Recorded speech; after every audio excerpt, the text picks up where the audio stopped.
e foram para a pregação. Como eu havia previsto aqui com vocês, não vão falar nada, vão correr para a pregação. E agora, o Luiz Carlos de Viçosa, que é o mais encharcado para ler a palavra. Ele fica enrolando, ele tenta falar de Bíblia, ele fica ali, fala da Bíblia, e aí ele vai narrando a Bíblia, narra a Bíblia, aí ele vai tentando te cansar. Ele vai narrando a Bíblia, ele narra, ele fica só narrando, ele fica contando história, como se estivesse pregando para um monte de criança. Sabe aquela parte que vai falando? Então, não é aquela parte. Aí ele vai narrando, quer ver? Coríntios capítulo 3, a suprema excelência da caridade. É um tiro no pé que ele vai dar agora. Essa passagem bíblica vai ser um baita de um tiro no pé. Então ele fica narrando, esperando uma falha, um tempo para soltar a profetada. Por essa palavra eu vou fazer. Aí isso já fica narrando. E Jesus veio, e Jesus foi, e Jesus gosta, e Jesus ama, Deus faz. Aí, e Deus vai entrar na sua vida. Aí solta a profetada e volta. Fica ali, irmão, encharcado. O homem encharcado. Para fazer análise, é encharcado. Ele vai. Né? Quem já jogou bola em campo encharcado sabe que é ruim. Você chuta, a bola não vai, ela para na poça, né? E fica. É isso aí. Suprema excelência da caridade. Eu vou dar só um spoilerzinho, né? Nem spoiler, né? Vou falar, né, mais ou menos por cima. Essa passagem bíblica é maravilhosa, né? E ali tá falando, Paulo tá criando uma hipérbole. A não ser que ele já viu, né, eu falar sobre isso aqui.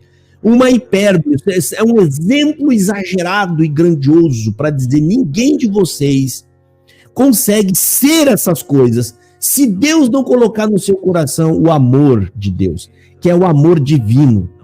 Amor de Deus, lá fala, o amor de Deus, a Bíblia fala, que Deus colocou em nossos corações pelo Espírito Santo. Então, o que eu entendo?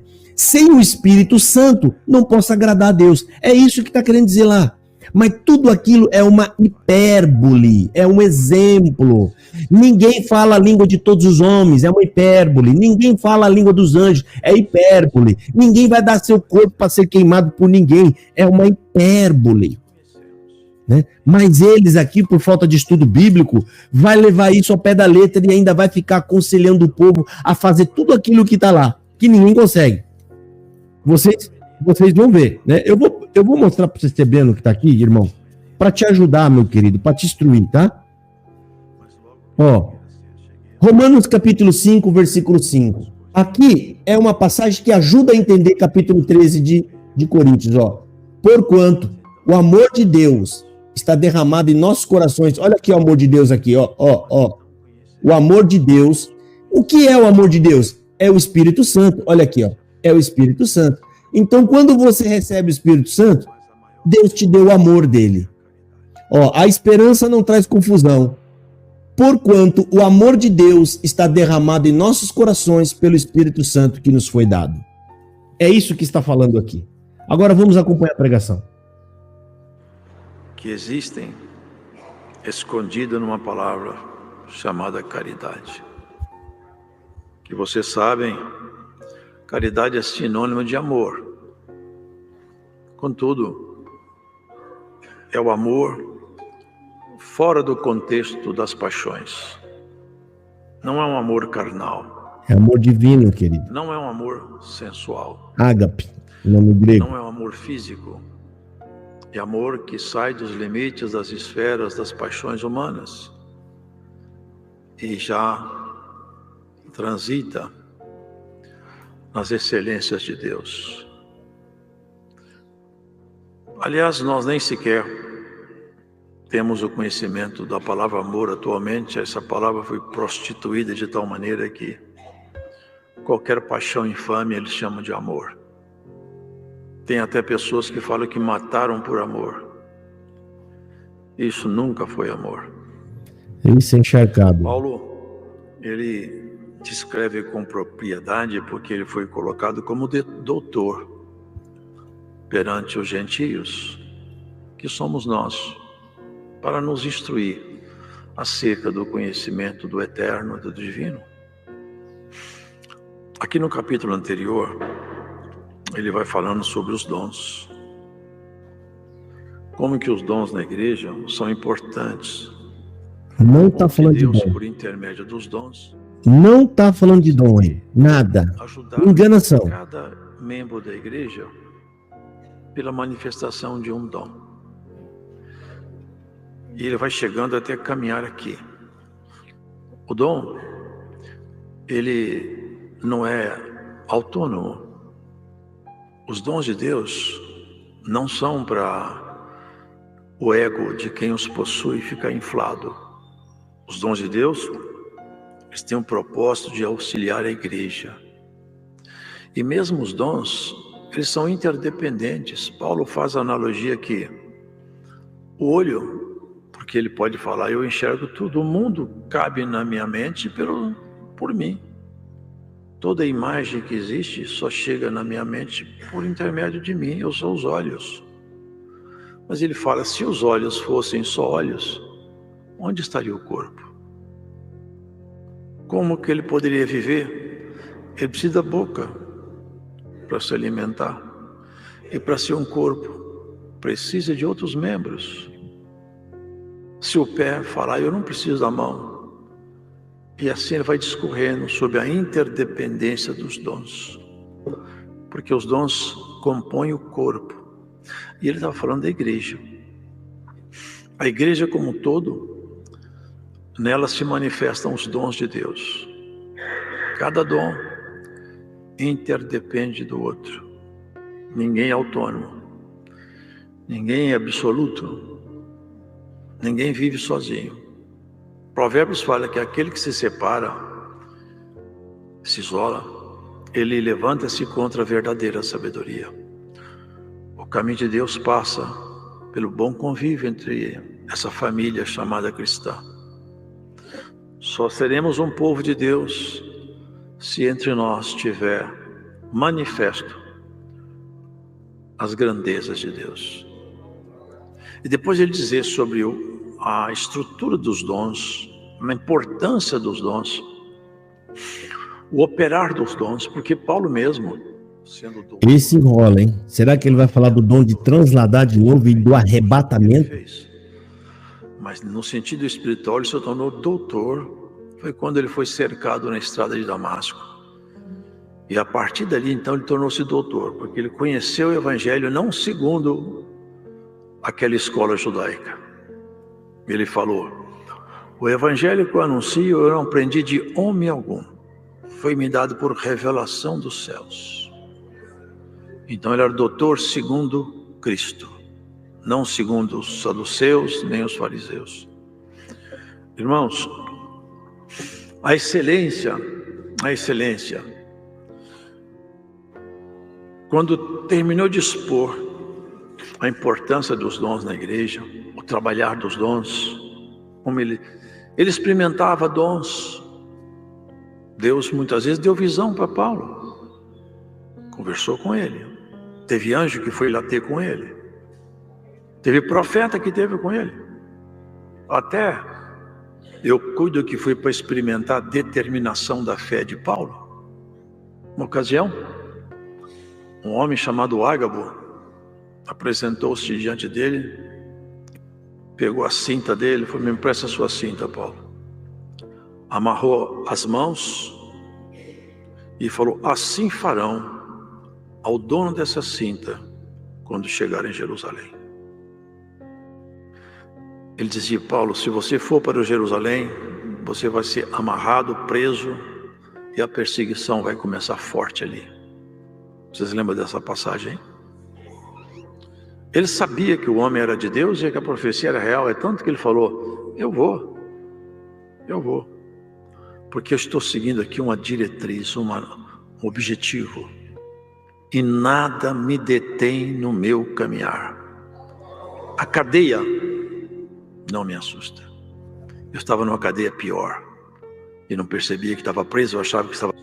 E se enrola, gente. Falei pra vocês, e se enrola. Ele só vai soltar ali umas profetadazinhas do meio ou quase pro final. No final, as últimas palavras sempre é a profetada. No finalzinho, sempre não acaba com eu vou fazer, eu vou entrar para essa palavra. Isso enrola, rapaz. Chorando. Não adianta, vocês não vão me deter. Eu estou preparado. Estou preparado para ser preso. Ó, ele sabe que o povo não quer saber disso, o povo lá não quer saber da Bíblia, ele fica narrando a Bíblia. Olha o silêncio que está na igreja, olha o silêncio, né? Ou ele está sozinho pregando a palavra, porque dá até para acreditar que ele está sozinho. Ouça, gente, não tem um silêncio absurdo, porque o povo não quer saber disso. O povo está ali esperando a hora que vai sair dessa falação e vai dizer coisas da vida deles. Olha aí. Não é para ser preso. Estou preparado para morrer. Já era o amor. Já era caridade. E esse é um salãozão grande, tá? Tem aquelas colunas ali no sentimento mais ali, alto, parecido com a da maçonaria. Olha lá. E é sobre sentimento que agora ele fala a suprema excelência da caridade. Deus poderia se revelar, quem sabe só aos cientistas, né? Ou fazer declarações filosóficas, mostrar coisas elaboradas, rebuscadas, que só os homens muito estudiosos poderiam entendê-lo. Ele poderia ter revelado a graça codificada, cheia de mistérios, cheia de linguagens eruditas, difíceis de ser compreendida. Mas ele se revelou de uma maneira tão simples, e tudo começou de um jeito muito simples. Com os pastores tomando conta de ovelha e nascendo numa manjedoura. O caminho do Senhor. Deus, olha a enrolação. Ele é pleno. Nada pode fugir ao seu conhecimento, à sua ciência absoluta. Isso é enrolação. Eu não falei para você? Ele vai começar, ele fica narrando, ele fica contando história da Bíblia, ele tá longe de 1 Coríntios. Já tá longe, tá falando lá que Deus deu não sei quem para não sei quem lá e tal. Mas ele vai chegar em algum momento aí na frente, ele tem que deixar a profetada, senão o povo é como se não tivesse culto. É como se eles não tivessem participado do culto. Se alguém pode falar, eu estou patenteado como servo de Deus, ele tem a caridade nele. E vocês vão observar que a caridade não é um dom assim. Um abraço aí, Lucas. Que parece que é um abraço aí, hein? Bom final de semana, domingo para você comendo essa carninha aí, tá? Porque os dons de Deus, um abismo chama outro abismo. Um mal chama outro mal. Mas uma excelência chama outra excelência. Uma grandeza chama outra grandeza.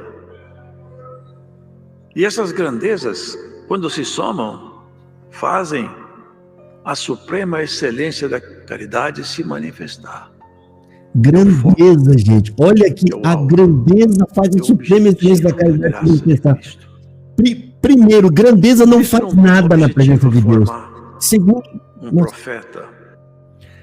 Grandeza não faz nada na presença de Deus. Olha aqui ao absurdo que esse homem está falando. Segundo, a suprema excelência da caridade não é sua, não é manifestação sua. Acabei de mostrar aqui, é o Espírito Santo que Deus dá.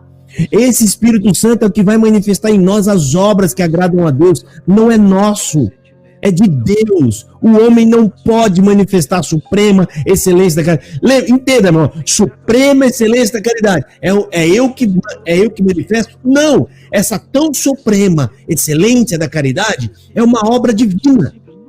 Esse homem não sabe o que está falando. E para ser crente, basta abrir o coração. É simples assim. Começa só com uma palavrinha de 2 letras. Fé. Daí para frente as coisas vão se agregando. Olha o que ele fala. E Paulo percebia isso aí. E ele falou, vou ensinar. Vou marcar aqui esse negócio da grandeza.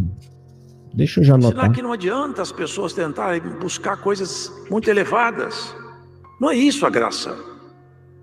Isso é o caminho dos homens. O caminho de Deus é um caminho simples, mas profundíssimo. Mas na simplicidade, ainda que eu falasse a língua dos homens e dos anjos, ainda que eu tivesse esse conhecimento rebuscadíssimos e pudesse falar sobre todos os segredos, mistérios, a minha intelectualidade fosse o máximo. Se eu não tivesse amor, isso para mim não aproveitaria em nada. Vocês percebem que toda busca humana só é válida aqui para baixo, ela não tem valia no pós-morte. Nada que o homem busca de grande, magnífico no intelecto, tem validade na eternidade. Até porque pensamento humano dentro da eternidade é ridículo, porque lá a mente de Cristo vai estar em nós. Nós teremos acesso pleno a tudo que Deus sabe, a tudo na medida nossa. Não na plenitude de Deus, na plenitude nossa. O que Deus sabe, o que o Cristo sabe, Ele vai passar para nós. Nós vivenciaremos a excelência de Deus dentro de nós. Não fazendo raciocínios que cansa. Tem pessoas que têm uma mente difícil de aprender, de uma cognição difícil. No céu teremos a glória dele implantada em nós, em nossa medida. Por isso que ele falava, olha, não adianta vocês tentarem buscar coisas elevadas, intelectualmente falando. Se vocês não tiverem amor, nada disso vai aproveitar para vocês, nada. Ele está pregando contra ele mesmo agora. Se eu não tivesse amor, eu seria como o metal que soa. O som do metal, ele irrita. Ele não é harmônico. Ele acabou de falar, não tem nada de metal que soa significa que é vazio, é igual uma lata vazia, pam, ela soa. Lata cheia, pá. Tem nada a ver. Você como um metal que soa, é um barulho que vai incomodar aquele que quer encontrar com Deus. Não vai encontrar com Deus, é um barulho desagradável. Agora ele vai pregar contra o filho, fica vendo. O meu currículo, a minha capacidade acadêmica, quem sabe se eu tivesse. Aí, não falei? Mostrar coisas rebuscadíssimas, buscar teorias, pegar o grego, pegar o aramaico, o hebraico e começar a fazer propostas filosóficas. Isso não torna ninguém próximo a Deus. Você vai ser como um metal que soa. Seu discurso vai incomodar os ouvidos daquele que quer ouvir a voz do Senhor. A voz do Senhor é diferente. Ele está alterando. Um dia Elias estava numa caverna, cansado de... Ele está alterando o sentido da palavra metal que soa para bater no estudo bíblico. Ele está querendo dizer que o estudo bíblico é algo que incomoda, um barulho. O metal que soa lá está querendo dizer que é vazio. Bateu, ó. Metal que soa, uma lata. Pim!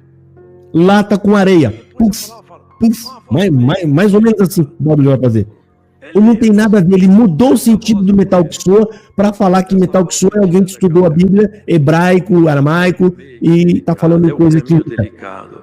A voz meiga e delicada vai tirar alguém de alguma caverna espiritual. Que Ah, profetada aí. Olha o Glória. A palavra hoje vai tirar você do fundo de um poço. Olha o Glória. A voz meiga e delicada de Jesus. É como o sino é oco. Ele não tem conteúdo. Ele bate de um lado por outro, é o som do metal. Embora que seja de bronze, via de regra, mas é o som metálico, não tem harmonia. É isso que acontece quando as pessoas tentam explicar tudo pela filosofia humana. Pregando contra o estudo. Não pode ser explicado pela filosofia humana. Deus não pode ser entendido pelo intelecto humano. Ele é entendido pela fé. É o mais simples, 2 palavrinhas só. Mas ali que começa tudo. Começa o perdão, a minha regeneração, meu novo nascimento. Aqui, ainda que eu tivesse o dom de profecia, ele recorre agora aos dons. E conhecesse todos os mistérios e toda a ciência. E que eu tivesse uma fé de maneira tal que transportasse os montes. Aí, colocou a fé aí também. Se eu não tivesse caridade, nada disso me aproveitaria. Porque aqui, irmãos, a fé, ela tem 2 naturezas. Você sabe isso. A fé que me faz ser salvo. A fé que perdoou meus pecados, porque quando eu aceitei, eu criei em Jesus Cristo como meu Salvador. Eu creio, Ele pagou minha conta na cruz, Ele me perdoou. Ele é suficiente para perdoar todas as minhas misérias. Então, eu sou salvo pela graça mediante a fé. Mas tem outra fé que não é essa daqui. Ele diz que é salvo pela graça mediante a fé, mas eles acreditam que serão salvos por obra. Dá para explicar isso? Levantar um altar, Elias joga água, tinha tanta água que formou um ribeiro de água em volta lá. Ele olhou para o céu e falou: Senhor, Agora vem essas falação que vai lá no Velho Testamento. O homem acabou de falar, mas ele fala porque ele lembra do texto bíblico. Nós somos salvos pela fé, né? Mas aí, em outras pregações, somos salvos pelas obras. Quem é que pode dizer que está salvo? Ninguém, irmão. Né? Nós temos que pesar as obras até o final. Dá pra, sabe, esses homens têm um discurso dúbio. Uma hora fala uma coisa, outra hora fala outra. Eles só falam certo quando lembram da passagem bíblica, e aí já está na ponta da boca, tem que falar. Amar como Deus ama na minha medida. Sem amor, todo discurso é vazio, toda caminhada é perdida, toda religiosidade é pano e é trapo. O que faz a nossa natureza é amor. Toda religiosidade é Deus pano não e se trapo. revelou pela sua grandeza intelectual. Pensa no povo mais religioso do que você Sempre sabia. pelo caminho simples, mostrando sempre amor. Se tu queres, tu pode limpar-me. Eu quero. Eu quero. E assim é o amor que trouxe Jesus aqui, neste mundo, largando as moradas eternas, veio aqui. É o amor que vai fazer você deixar essas moradas terrenas e ir para lá. É o amor no padrão de Deus. A fé é o começo, mas ela vai agregando essas coisas. Quando a fé com Cristo é genuína, ela traz. Ele fala coisas tão profundas, irmãos, já viram aqui, né? Se eu por uma causa, quem sabe por uma causa muito justa, ele deixasse meu corpo a ser queimado, seria um ato de uma dedicação extrema. Mas vejam, tem muitos homens bombas aí que fazem isso. Eles põem bombas no corpo, explodem. Sabe para quê? Para matar os outros. Jogaram os aviões nas torres gêmeas. Isso é fundamentalismo religioso, igual vocês. Vocês são igual. Vocês só não têm essa liberdade aqui no Brasil. Mas se vocês pudessem, vocês me pegavam e amarravam a bomba em mim, em outras pessoas. Esse homem aqui que já falou, se você está prejudicado, corre para os braços de Cristo. E o que ele fez? Me jogou na mão dos advogados dele. Discurso hipócrita. Viu, senhor Luiz Carlos? Jesus vai colocando em Paulo essas informações. A caridade é sofredora. Eu sou capaz de sofrer. Vamos ver quem vai falar sobre isso. Quem é que não sabe de uma história de um pai e de uma mãe que sofreu e sofre com seus filhos? Caridade é sofredora. Será que ele tem coragem de falar, irmão, sofra em paz, irmão, entrega na mão de Deus? Será que ele tem coragem de falar isso? Todo quebrado. Eu já vi isso. Toda machucada, todo machucado.